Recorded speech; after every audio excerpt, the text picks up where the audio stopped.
Guys, so if ever ma-receive nyo ito kay OLP, please wag na wag kayo agad maniwala.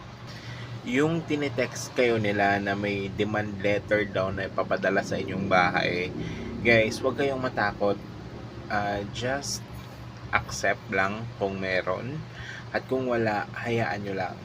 So, kapag paulit-paulit na kayong hinaharas nitong online lending app na ito, please guys, i-copy nyo lahat or itago nyo lahat ng mga ebidensya ninyo, lalo na yung mga pangharas nila, at pwede nyo ito mareklamo sa mga agencies natin para at least ma-actionan agad ito.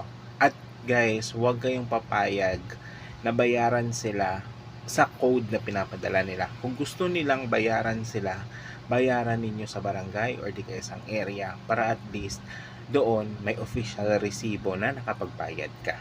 Ingat!